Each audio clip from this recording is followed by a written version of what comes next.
Honorable Président, honorables membres du bureau, honorables députés nationaux, loin de me présenter comme membre de la magistrature assise ou debout, je présume néanmoins que les auteurs des manifestations dites pacifiques sont responsables des pillages, incendies volontaires, destructions méchantes, coups et blessures volontaires, détention illégale d'armes et munitions de guerre, assassinats, rébellions et j'en passe.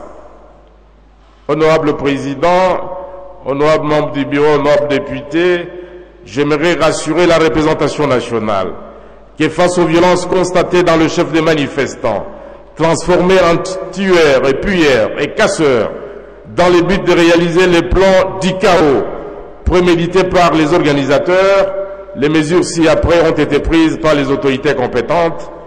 D'abord, suspension des manifestations publiques à caractère politique dans la ville de Kinshasa et sur l'ensemble des territoires nationaux. Ceci ne signifie pas que les activités politiques ont été interdites. Pas du tout. Il s'agit simplement de l'exigence de l'ordre public, de sorte que toutes les manifestations politiques et toutes les activités politiques se feraient en lieu fermé et non sur la voie publique. Interpellation des fauteurs de troubles, des tueurs, des casseurs, des pilleurs, suivi de leur transfèrement au parquet. Prise en charge par l'autorité urbaine des obsèques des victimes des manifestations de l'opposition politique des 19 et 20 septembre 2016. Interdiction des sorties de la ville, de Kinshasa et du pays des organisateurs des manifestations du 19 et 20 septembre 2016. Début et poursuite des procédures en flagrance des délinquants interpellés. Interpellation des agents de l'ordre qui se sont distingués par un comportement répréhensible. Sur 172 délinquants déférés devant les juridictions compétentes, il y a eu 83 condamnations à des peines allant de 1 à 20 ans de servitude pénale. Principal, 73 personnes ont été acquittées, 16 cas de mineurs ont été transférés devant les tribunaux pour enfants. Honorable Président, honorables membres du bureau, honorables députés, les faits tels qu'ils se sont déroulés sur le terrain font l'objet d'une présentation détaillée dans les livres blancs publiés sur base des enquêtes minutieuses menées par la police nationale congolaise. Ces livres blancs on va devoir déposer 500 exemplaires dès demain ici à l'Assemblée nationale afin que chaque honorable député sache le déroulement des événements. Et donc ces livres blancs qui vous parviendra dès demain met à nu les véritables objectifs des organisateurs de ces manifestations, leur volonté de semer la mort et les chaos, fruit d'une préméditation concertée dont les responsables doivent répondre devant les instances judiciaires. Honorable Président, je ne peux conclure sans indiquer à la représentation nationale la résurgence d'un autre phénomène. Des jeunes se font scarifier auprès des vendeurs du vent pour acquérir l'invincibilité, sinon l'invulnérabilité. C'est ce qui explique en partie les événements survenus dans les groupements de Kamina Sapou, secteur de Dibataï, territoire de Dibaya, dans la province du Kasaï central. Et ces mêmes événements ont eu des répercussions dans les territoires d'Endemba, dans les territoires de Dimbelenge et il y a 2 jours à Kabeya Kamwanga. Ces phénomènes de scarification, autrement appelé tatouage, qui donne une force invincible, est aussi signalé à Beni à Butembo. Et là, le jeune pense que munis de leur scarification, ils auraient une force extraordinaire face à l'ennemi. Honorable Président, ni l'intolérance, ni la violence ne peuvent bâtir la démocratie.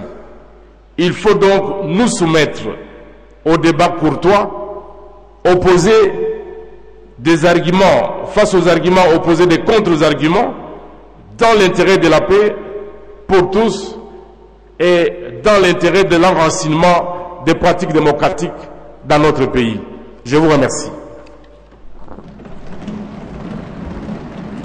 Monsieur le vice-premier ministre, nous vous remercions pour vos explications. Vous pouvez prendre place. Chers collègues, à la lumière des explications fournies par monsieur le vice-premier ministre, et bien évidemment en attendant le livre blanc qui nous sera remis demain, conformément à nos us et coutumes, le bureau souhaite ouvrir un petit débat de quelques intervenants, bien qu'il s'agisse d'une invitation, d'une question d'actualité, sauf avis contraire de l'auguste Assemblée. Il y a quelques-uns qui veulent intervenir. Bon, ici, on peut avoir 5 personnes. Oui, remettez vos noms, nous allons prendre au plus 10 personnes. Une motion? Les noms d'abord, s'il vous plaît. Prenez les noms, une dizaine de noms. On va voir.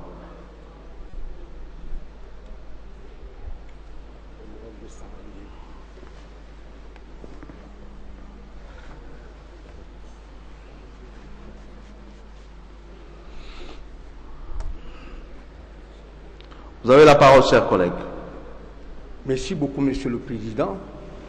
Très chers collègues, je viens ici, c'est tout simplement pour demander au vice-premier ministre de nous aider. Précisez d'abord votre motion, la nature de votre motion, s'il vous plaît. C'est une motion d'information, Monsieur le Président. Motion d'information par rapport au débat qui va commencer. Ok. Allez-y.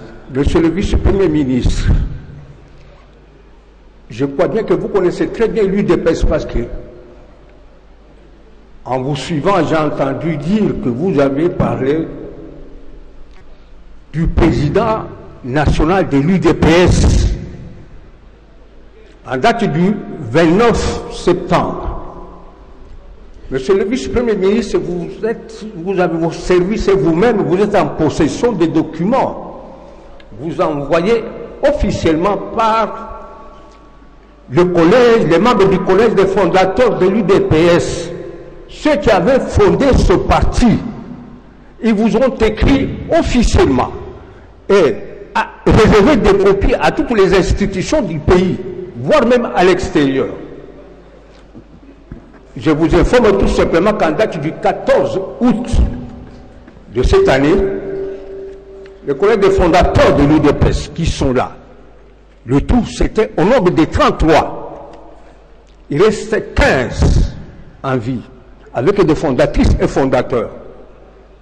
Suite à tout ce qui se passe, parce que vous rappelez, ce n'est pas un secret pour personne, que l'UDPS maintenant est à sa 35e année d'existence. Et jusqu'à présent, l'UDPS à travers le pays n'a même pas un poste d'un bourgmestre ou bien d'un directeur dans les services publics de l'État. Et de ces 35 ans d'existence, 21 ans ont été occupés par l'un de nos collègues qui n'avait ni titre ni droit, s'accaparer du parti de lui-même, et qui n'a jamais été, s'il vous plaît, élu régulièrement par ses collègues fondateurs que nous sommes. S'il vous plaît, collègues, vous avez une minute c'est pour ça que, merci beaucoup, Monsieur le Président. C'est un problème sérieux, parce qu'avec tout ce qui nous arrive aujourd'hui, c'est à cause du ministère de l'Intérieur. Parce qu'on cautionne le mal. On cautionne le mal. Voici ce qui nous arrive. Regardez ceci de suite. Et la loi est là. Et personne ne respecte la loi. Nous, en date du 14 août de cette année-ci, tous les collègues de fondateurs, tous les membres du collège de fondateurs, avec les fondatrices, s'étaient réunis et ils vous ont écrit, monsieur le vice-premier ministre, pour vous dire que nous avons cessé, nous en avons marre. Et nous sommes passés au vote. Et votre serviteur qui vous parle présentement ici a été désigné par ses collègues en tant que président national de l'UDPS.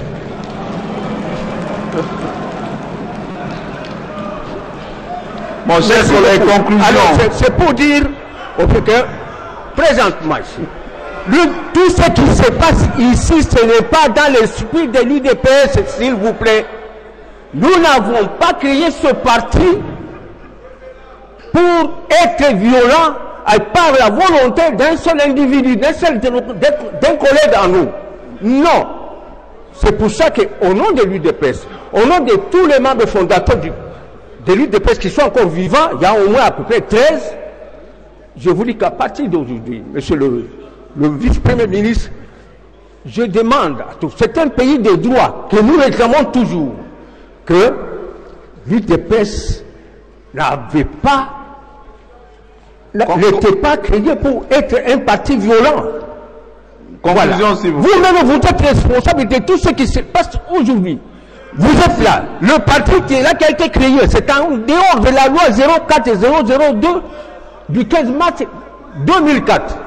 Jusqu'à présent. Merci, chers collègues. Merci beaucoup. Donc, nous avons pris acte. Merci. Vous aurez dû présenter votre motion lorsque la plénière était dirigée par le deuxième vice-président. Ça aurait été mieux. Honorables députés, chers collègues, voici les collègues qui ont sollicité la parole. Nous Ekouye, Lokondo, Serge Mayamba, Patrick Mouyaya, Katolo, Munubo, Manara, Mukingi et Massanza. Nous passons la parole à l'honorable Ekouye. Et la liste est close, s'il vous plaît. Pas de demande de parole chemin faisant.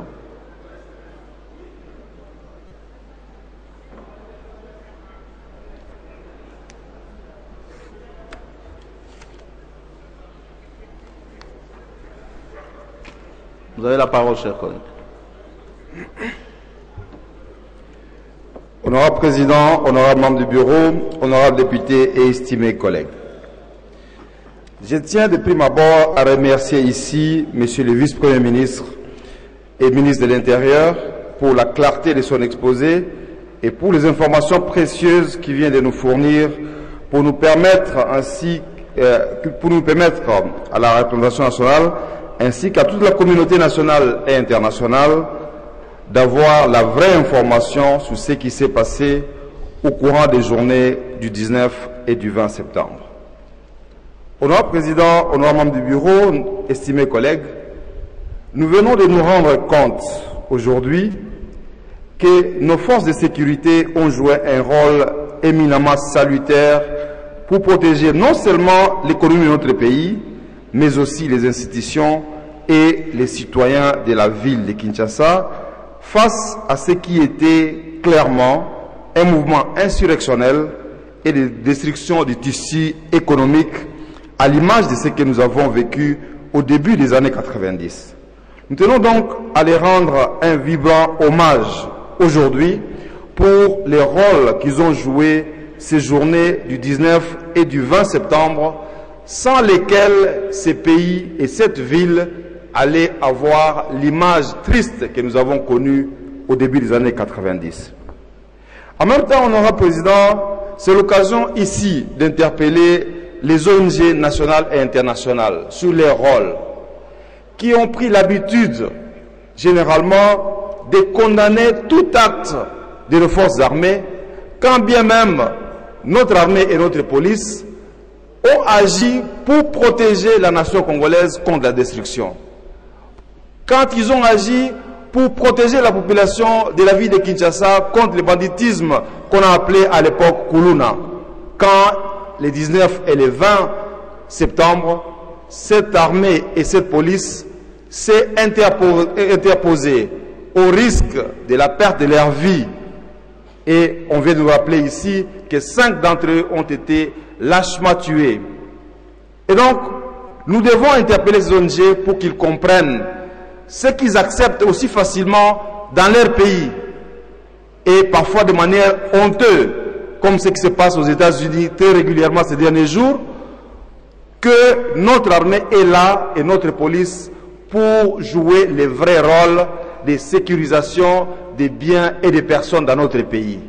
Et donc, au lieu de les condamner de les mettre sur des listes de sanctions, on doit plutôt les féliciter et les décorer pour notre pays parce qu'ils n'ont fait que leur travail et ils l'ont fait de manière courageuse. Nous tenons également, du haut de cette tribune, à condamner l'attitude des hommes politiques de notre pays qui pensent que ce n'est pas la violence qui va arriver à leurs objectifs. Nous sommes en démocratie et ce sont les élections ou les dialogues qui sont les moyens les plus éminents qui doivent nous permettre d'atteindre les objectifs politiques. Sacrifier les fils d'autrui, les enfants de ces pays pour des causes égoïstes est tout simplement une trahison au peuple congolais. Et ces personnes doivent être condamnées par toute la nation congolaise et attrait devant les cours et tribunaux.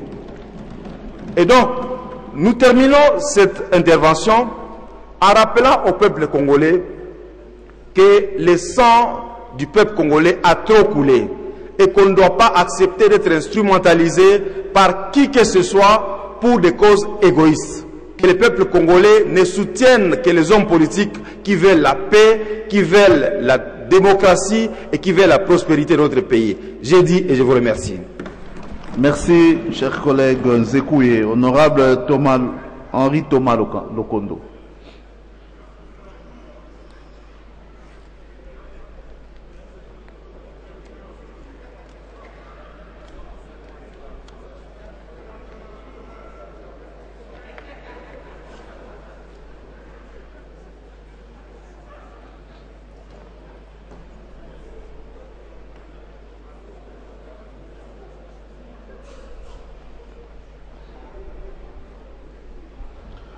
Vous avez la parole, cher collègue. Merci beaucoup, Monsieur le Président, de la parole. Monsieur le Président, Madame, Messieurs les membres du bureau, chers collègues, j'ai suivi avec attention de bout en bout l'exposé fait par le vice-premier ministre et ministre de l'Intérieur. J'ai vraiment pas de réaction particulière, si pas seulement de constater, comme lui, que la marche qui a été organisée par les gens qui ont été cités ici avait un caractère prémédité du choc émoi, parce qu'il a parlé de Naomi Klein. Le livre là que j'ai, c'était Choc et émoi, parce que personne ne peut accepter que en dehors de la marche, qu'on puisse casser les banques, les stations d'essence, tout ce qu'on avait vu. C'est les sièges des partis politiques, soit de la majorité de l'opposition. Ça, c'est condamnable. Personne ne peut accepter ce genre de choses. Mais ici, je voudrais, Monsieur le Président, avant de proposer de petites choses, quelques recommandations, faire une considération d'ordre général pour dire ceci. Aujourd'hui, le vice-premier ministre a eu la gentillesse, je dirais, de venir pour nous expliquer. Et il nous a promis le livre blanc. Et je le remercie déjà parce que j'étais un peu titillé quand j'avais vu le vice-premier ministre présenter ce livre blanc en dehors de nous, alors que lui, comme ancien député, est notre émanation. Donc, vous auriez dû venir d'abord nous le déposer ici avant de l'exposer ailleurs. Et, Monsieur le Président, je disais tout à l'heure que c'est peut-être par gentillesse, pour des raisons de commodité institutionnelle qu'il est venu. Et ce cas, sa présence ici, démontre la paralysie de toutes les assemblées provinciales de notre pays. Parce qu'au fond, si on va au fond des textes qui nous régissent, ce n'est pas de la compétence du vice-premier ministre, ministre de l'Intérieur, du gouvernement central. Les gouverneurs, ou ailleurs, ou comme ici, où l'autorité provinciale aurait dû être interpellée par les assemblées provinciales pour qu'ils soient entendus et dégager les responsabilités et même proposer des sanctions. Mais cela ne s'est pas fait, ici comme ailleurs. Et je voudrais, Monsieur le Président, Monsieur le Vice-premier ministre, avec votre collègue de la décentralisation, si je m'abuse, que vous puissiez voir le fonctionnement opérationnel de nos assemblées provinciales. Parce qu'il y a une léthargie, une paralysie totale dans toute la province. Et il y a même une espèce de clientélisme qui s'est installé entre ces assemblées provinciales et les exécutifs. Cela étant dit, Monsieur le Président, j'ai suivi Monsieur le Vice-Premier ministre. Il a parlé de toutes les lettres qui ont été adressées à l'autorité, disons au gouverneur, pour l'autorisation de la manifestation. Mais ce qui m'a tiqué un petit peu, c'est quand il nous informe que les initiateurs de la marche avaient proposé 11 itinéraires et qui ont été retenus, je ne sais pas, par l'autorité provinciale. Et encore, le vice-premier ministre nous informe que le gouverneur s'était déplacé. Il est allé au siège de Faunus et ils ont eu un compromis verbal, j'imagine, avec le gouverneur pour essayer d'harmoniser les itinéraires. C'est une faute de la part de l'autorité provinciale. Dans ce genre de choses, il ne faut pas des compromis verbaux. Non, tout doit être écrit, précisé, les itinéraires. Et encore, ça m'étonne, partout au monde, je n'ai jamais entendu ou vu une manifestation où on dit on a 11 itinéraires. On n'a qu'un seul itinéraire. On dit vous commencez votre marche à telle place et vous vous arrêtez ici. Et là, l'encadrement est parfait. Mais 11 itinéraires, Monsieur le Président, mes chers collègues, je crois que le vice-premier ministre doit, à mon sens, dire au gouverneur de ne plus répéter ce genre de choses. Ni d'accord verbal, ni des itinéraires, 11 itinéraires ou plusieurs. Le caractère prémédité de l'insurrection, c'est vrai, tel que les choses ont été expliquées, c'est vrai, et nous avons vu ça. Que beaucoup de gens n'étaient pas partis pour marcher pacifiquement, ils étaient partis pour casser. Et c'est pas bien, ça c'est condamnable. Et il a dit, et comme nous le disons, et nous le dirons également, davantage, c'est la justice qui va tout déterminer. Je voudrais, Monsieur le Président, avant de terminer, rappeler que nous avions voté ici, dans cette salle, la loi sur les manifestations publiques. Malheureusement, cette loi n'est pas encore promulguée par le chef de l'État. Et je souhaiterais que lors de la prochaine réunion interinstitutionnelle, que vous puissiez rappeler au chef de voir si il y a des choses qu'il a remarquées et qui nécessitent une deuxième lecture, qu'on nous la renvoie rapidement pour qu'on ait vraiment une loi qui doit régir les manifestations publiques.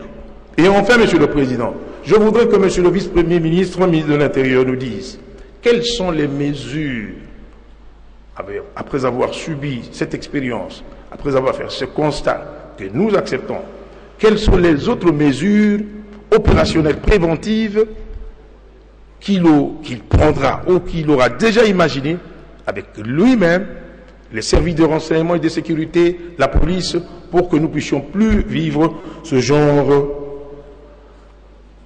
de choc et émoi, pour répéter encore le titre du livre de Naomi Klein. Je vous remercie, Monsieur le Président, de la parole. Je crois avoir dit. Merci beaucoup. Je vous en prie, chers collègues. Honorable Serge Mayamba.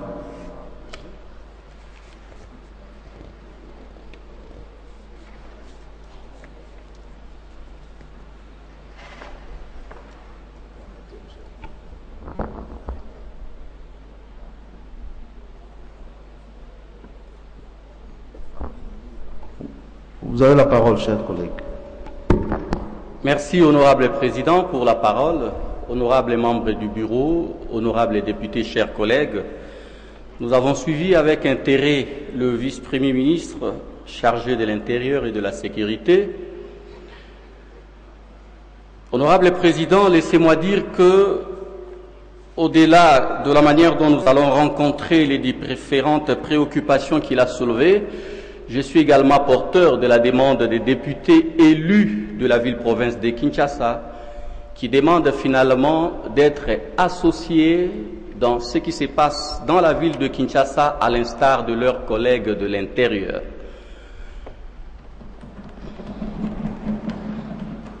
D'autant plus qu'il y a des éléments dont nous ne pouvons pas parler ici. Il s'agit d'une question sécuritaire qui requiert beaucoup de prudence et les députés de Kinshasa disposent des éléments qu'ils veulent mettre à la disposition et du président de l'Assemblée nationale et du vice-premier ministre chargé de l'Intérieur. Mais concernant l'intervention du vice-premier ministre, honorable président, laissez-moi noter que nous avons entendu pas mal de choses en ce qui concerne la responsabilisation des organisateurs de la manifestation, mais nous n'en avons pas entendu suffisamment en ce qui concerne la responsabilité de ceux qui sont chargés de la sécurité des manifestants dans la ville de Kinshasa. Je prends par exemple le cas de l'absence d'itinéraire dans la correspondance adressée par le président des FONUS. Le vice-premier ministre en a parlé, mais nous devons également noter, nous tous, que cette irrégularité a été couverte lors de la réunion tenue avec le gouverneur de la ville de Kinshasa, parce que le vice-premier ministre a dit que concernant cette réunion, la réunion était axée sur les modalités de déroulement de la marche. Ça signifie que même l'itinéraire ou les itinéraires avaient été abordés. Mais, honorable président, concernant cette question précisément, moi je voudrais que nous puissions ici nous regarder dans les yeux et noter que lorsqu'on reçoit de l'État une responsabilité, on doit l'assumer correctement. La responsabilité d'État n'appelle pas la jouissance. La responsabilité d'État appelle l'action. Honorable Président, je suis un élu de Kinshasa et précisément de la circonscription électorale de la Tchangou. Je prends l'exemple de la place Sainte-Thérèse. Il a été noté des actes de pillage, mais est-ce que le vice-premier ministre a-t-il reçu de ses services les éléments sur le déroulement exact des événements partant de Kimbanseke Njili, place Dokolo, jusqu'à la place Sainte-Thérèse? Le vice-premier ministre nous a dit que déjà la veille du 19, il y avait des indices de violence. Mais est-ce que des dispositions avaient été prises face à ces indices de violence? Lorsque dès 7 heures du matin, les jeunes commencent à quitter Kiseso pour Njili, traversant par pirogue la rivière Njili. Et ces jeunes avaient pris des axes bien identifiés. Monsieur le vice-premier ministre, lorsque vous êtes à Matete, vous voulez arriver à Njili par le quartier 8 pour déboucher sur l'arrêt Bok. Est-ce que vos services vous ont dit à quel niveau on peut prendre une pirogue pour arriver à Njili? Ces gens qui traversaient poursuivaient quel objectif? Lorsque les pirogues sont empruntées pour partir de Kisenso vers Njili en passant par le quartier 9 et la place Sekomaf, est-ce que vos services vous en ont parlé? Monsieur le Président, vous savez, dans la matinée du 19, il y avait déjà des actes de pillage qui avaient commencé à la place d'Okolo Njili. Un véhicule d'une société de panification